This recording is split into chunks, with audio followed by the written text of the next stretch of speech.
Morning friends, আমি আজ 24 December, Christmas eve. তো আমার যারা যত খ্রিশ্চান বন্ধুবান্ধব আছে এবং যারা খ্রিশ্চান যারা সিনিয়র পার্সনস আছে এবং যারা আমার খ্রিশ্চান কলিগস আছে তারা সবাইকে এবং পৃথিবীর সমস্ত খ্রিশ্চান ধর্মাবলম্বী মানুষদের আমি আমার আন্তরিক ভালোবাসা এবং বড়দিনের শুভেচ্ছা আগাম জানাচ্ছি। প্রত্যেকে ভালো থাকুক, সুস্থ থাকুক, এটা সবসময় কামনা করব। যারা আমাকে পছন্দ করেন বা না করেন সবাইকে আমি নির্বিশেষে বলছি, এবং যারা অন্যান্য ধর্মেরও আছেন তাদেরকেও বড়দিনের শুভেচ্ছা, advance merry Christmas to all of you.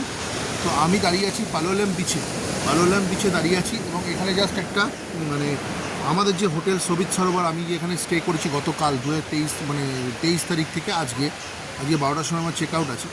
তো আমার ব্রেকফাস্ট হয়ে গেছে, আমি জাস্ট এখানে আমি একা, আমার মিসেস আর মেয়ে এখনও ব্রেকফাস্ট করেনি। তো এখানে এসে দাঁড়িয়ে আমি জাস্ট বিচের সামনে এসেছি।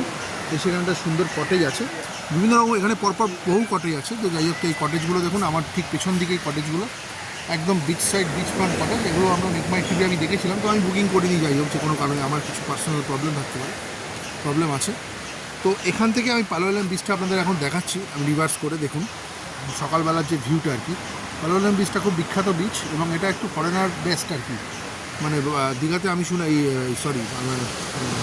গোয়াতে আমি শুনেছিলাম বাঘা, পালোলেম আর ক্যান্ডোলিম, এই সমস্ত বিচগুলো যেতে ফরেনাররা বেশি থাকে আর কি। যাই হোক, তো এখানে আমি যদি আপনার রিভার্স করে দেখাই, তো সেখানে দেখুন এই হচ্ছে পালোলেম বিচের যে ভিউটা।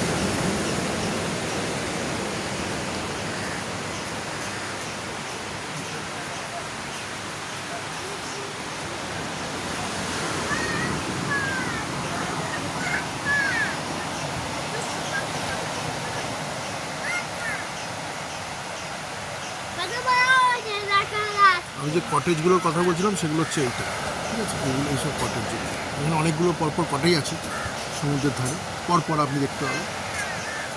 এখানে CUBA যেটা আছে সেটা আমি দেখেছিলাম হচ্ছে মেক মাই ট্রিপে দেখেছিলাম। তো আমি বুকিং করিনি, আমি একটু ভেতরে থাকতে চেয়েছিলাম। যাই হোক, সিটগুলো বড্ড খারাপ।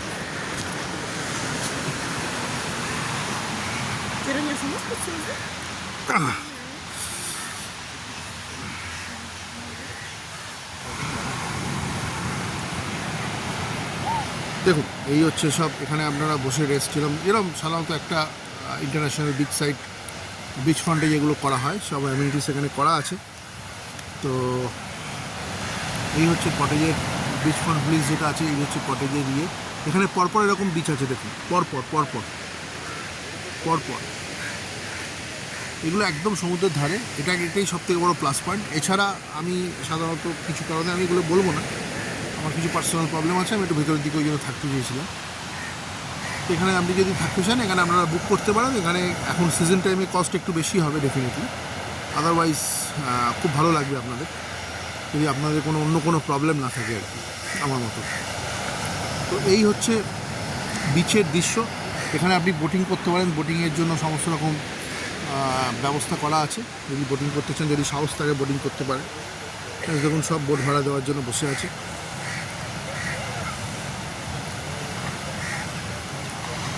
এখান থেকে আপনি বাটারফ্লাই বিচেও যেতে পারবেন, যেটা খুব ট্যুরিস্ট অ্যাট্রাকশন, একটা one of the tourist attraction in Goa, ঠিক আছে। প্রচুর মানুষ বোটিং করে এখানে।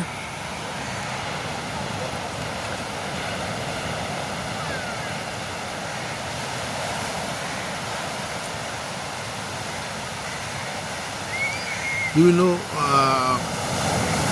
ফান অ্যাক্টিভিটিসও আছে জলে, কিছু রিস্কিও আছে। সেটা যাই হোক, সেগুলো আপনারা বুঝে শুনে বুকিং করবেন। এই দেখুন কত দেখুন বিচের ধারে কত বিচ ফ্রন্ট যে হোটেলগুলো, যেগুলো দেখুন, বা হোটেল বা রিসর্ট বলতে পারেন। এগুলোকে রিসর্ট আমি বলবো না, হোটেলই বলবো। প্রচুর পরপর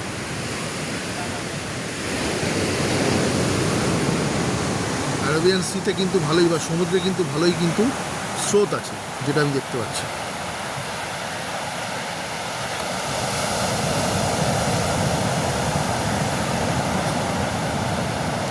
এই যে পাহাড় আর সমুদ্রের যে মিলনস্থল বা তার মাঝখানে মাঝখানে যে নারকেল গাছের যে সারি সারি দেওয়া নারকেল গাছ, এটাই কিন্তু গোয়ার কিন্তু স্পেশালিটি আমার মনে হয়। যাই হোক, এছাড়া আদার্স সমস্ত মডার্ন অ্যামিনিটিস বা ওয়েস্টার্ন কালচার একটুখানি ওয়েস্টার্ন কালচার বেস সব কিছু এখানে আছে ডেফিনেটলি, কিন্তু আমার কিন্তু এটাই ভালো লাগে, এই নেচারের যে একটা মানে মিলনস্থল, মানে টু ডাইমেনশন নেচার, মানে একটা পাহাড় এবং সমুদ্র দুটো মিলিয়ে।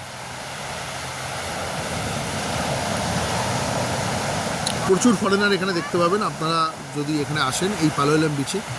বিচটা সত্যি খুব সুন্দর, খুব মানে এখানে আপনি দাঁড়িয়ে ফটো সেশন থেকে মানুষ অনেক স্নানও করছে। যাই হোক,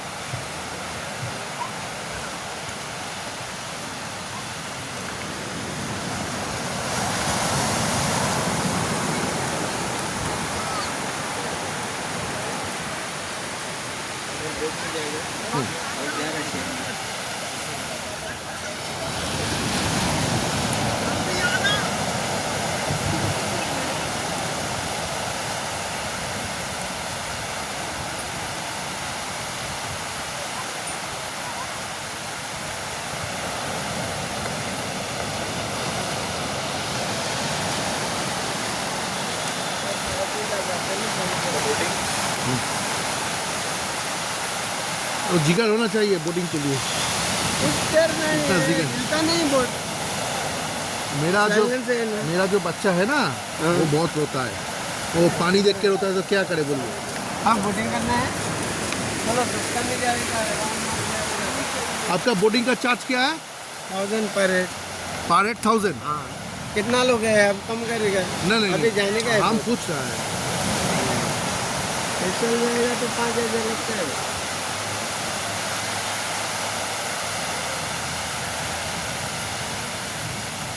দেখেছেন, বোটিংয়ের জন্য পার হেড 1000 টাকা। তো স্পেশালি যদি আপনি রিজার্ভ করে যান বোট, তাহলে আপনাকে 5000 টাকা দিতে হবে। তাহলে এখানে টাকা যদি না থাকে বা আপনি যদি সাফিসিয়েন্ট টাকা পয়সা যদি সঙ্গে না রাখেন, তাহলে কিন্তু এই গোয়াতে ট্রিপ করাটা খুব টাফ। আমি কীভাবে করছি সেটা আমিই জানি। যাই হোক, সেটা আমি আর এগুলো শেয়ার করার কোনো ব্যাপার নেই, কোনো কোশ্চেনই নেই। যাই হোক, ফ্যামিলি আনন্দ করলেই আমার কাছে সব। আমার কাছে ফ্যামিলিটা সবার আগে।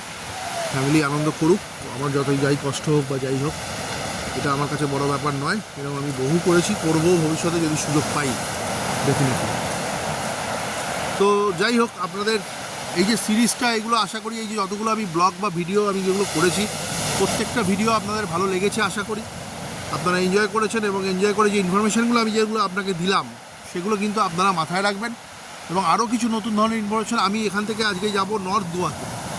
এখান থেকে আজকে যাব নর্থ গোয়াতে, ঠিক আছে? নর্থ গোয়াতে যাব। তো নর্থ গোয়া ক্যান্ডোলিম বিচের সামনে যাব। এখানে আমরা সাউথ গোয়াতে আছি ডেফিনেটলি। সাউথ গোয়া তো আমার ভীষণই ভালো লেগেছে। এবার দেখা যাক নর্থ গোয়া কীরকম হয়। নর্থ গোয়াও আশা করি ভালো লাগবে। হ্যাঁ, তো আশা করি এই ব্লগটা আপনাদের ভালো লেগেছে। খুব ইনফরমেটিভ ব্লগ এটা, যেগুলো আমি বললাম সেগুলো মাথায় রাখবেন। বোটিং করার সময় কিন্তু একটু চিন্তাভাবনা করে ফ্যামিলি নিয়ে আসছেন। যদি আপনারা বোটিং করতেই চান, তাহলে কিন্তু সেইভাবে যদি এখানে কিন্তু সাঁতার জানলেও কোনো যদি প্রবলেম হয়, সেখানে কিন্তু একটু রিস্কি আছে। যাই হোক, তো আমি ডিসকারেজ করবো না, কোনো কিছু হবে না ডেফিনেটলি, কিন্তু সাবধানের কোনো সেকেন্ড অপশান নেই। সাবধানতা আপনাকে অবলম্বন করতেই হবে। এই হচ্ছে ব্যাপার। আমি একটু এগিয়ে গিয়ে আপনাদের ওই আমার খুব সারিবদ্ধভাবে যে নারকেল গাছগুলো দেখছেন আপনারা, এত নারকেল গাছ, এগুলো কিন্তু খুব ভালো লাগে দেখতে। এটা খুব এনজয়েবল আর কি। যাই হোক,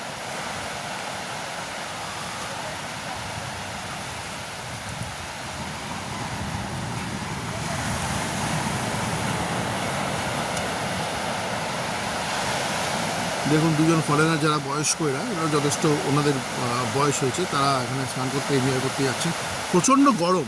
সবথেকে বড় ইনফরমেশান হচ্ছে এই গোয়াতে এসে যে ইনফরমেশানটা আমি ইউটিউবে পেয়েছিলাম, কেউ ইউটিউবে কিন্তু আমাদের বলেনি আমাকে যে কোনো ইউটিউবে কোনো অত ভিডিও আমি দেখছিলাম, ইউটিউবের কিন্তু কোনো ভিডিওতে এই ডিসেম্বরে যে এত গরম থাকে সেটা কিন্তু কেউ কিন্তু বলেনি। আমি কিন্তু এখানে এক্সপিরিয়েন্স করছি প্রচণ্ড গরম। দেখুন আমার ড্রেস, তাতেও কিন্তু ঘামছি, মানে প্রচণ্ড তাপ, মানে প্রচণ্ড গরম।